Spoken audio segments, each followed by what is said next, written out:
El mundo no terminó con una explosión, ni con un silencio absoluto, sino con un grito que no salió de ninguna garganta humana.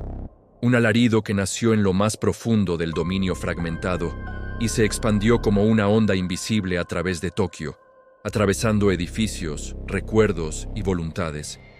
Un grito tan antiguo que parecía haber estado esperando miles de años el momento exacto para ser escuchado.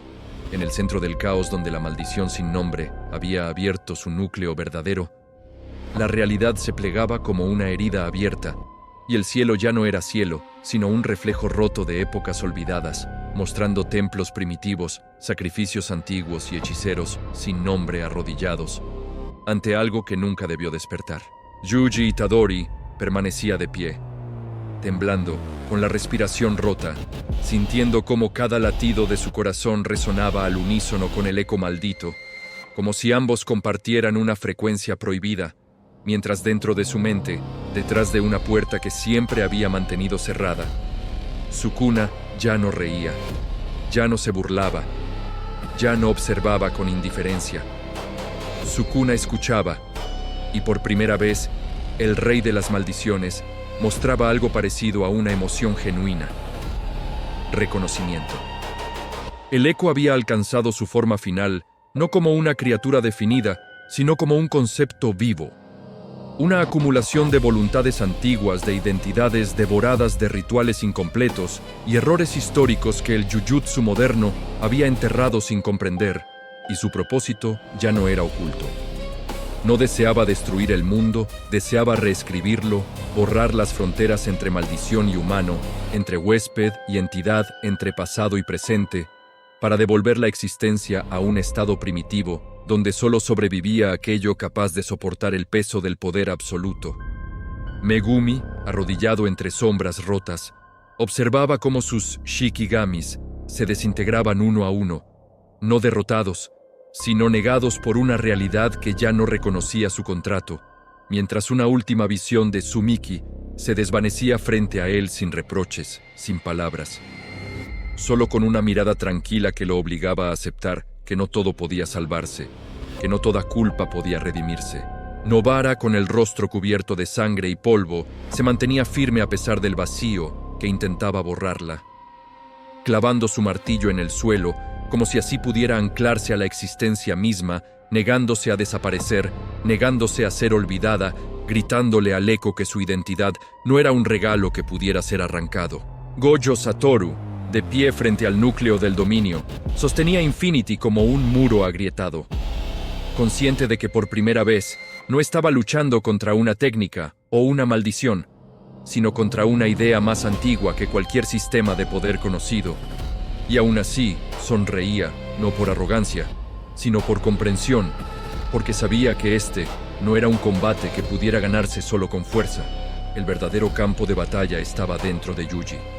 Y allí, en ese templo mental que se reconstruía una última vez, Sukuna caminaba entre columnas derruidas, observando los murales ancestrales cobrar vida, mostrando su propio nacimiento, no como rey, sino como resultado de una era brutal donde el poder se obtenía devorando a otros, donde la compasión era una debilidad, y el eco había sido el origen de todo. La semilla que incluso él había rechazado por considerarla demasiado inestable, demasiado voraz.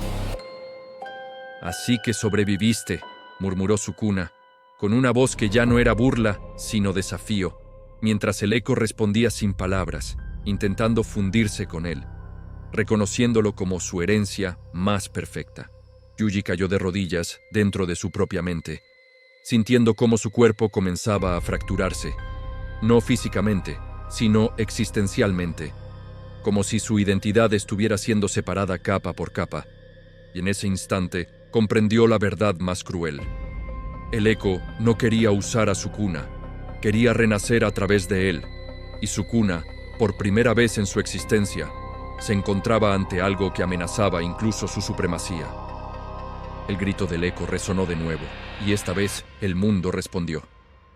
Tokio comenzó a desmoronarse definitivamente. Edificios colapsando en espirales imposibles, el suelo abriéndose hacia un vacío blanco, mientras el tiempo se ralentizaba como si la realidad dudara antes de romperse por completo.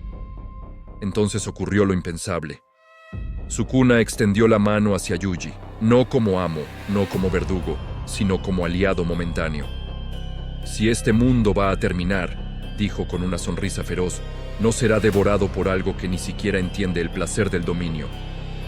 Yuji, con lágrimas mezclándose con sangre, entendió que no había elección correcta, solo una decisión que debía tomarse ahora o nunca, y aceptó, no la rendición, sino el control compartido, permitiendo que Sukuna emergiera completamente, no como un parásito, sino como una encarnación total. El cielo se partió en dos cuando Sukuna renació, no como había sido antes, sino como algo nuevo, un rey maldito que absorbía el eco en lugar de ser absorbido por él, desgarrándolo desde dentro, utilizando su propia voracidad en su contra, mientras el dominio fragmentado colapsaba en capas, liberando a Tokio de su prisión distorsionada. El grito final del eco fue uno de frustración, no de dolor, al comprender demasiado tarde que había despertado a la única entidad capaz de devorarlo sin perderse a sí misma. Cuando todo terminó, el silencio regresó, pesado y absoluto. Tokio estaba en ruinas, pero existía. El cielo volvió a ser cielo. Las personas reales comenzaron a moverse de nuevo. Gojo observó desde la distancia, sabiendo que el mundo Jujutsu jamás volvería a ser el mismo. Megumi y Nobara se acercaron lentamente a Yuji, quien permanecía de pie entre escombros, con una presencia distinta, más pesada, más peligrosa, mientras dentro de él, Sukuna reía suavemente, no de burla, sino de satisfacción. El eco había muerto, pero el rey había renacido, y el futuro del mundo Jujutsu ahora caminaba sobre una línea tan delgada que un solo paso en falso podría significar el fin de todo.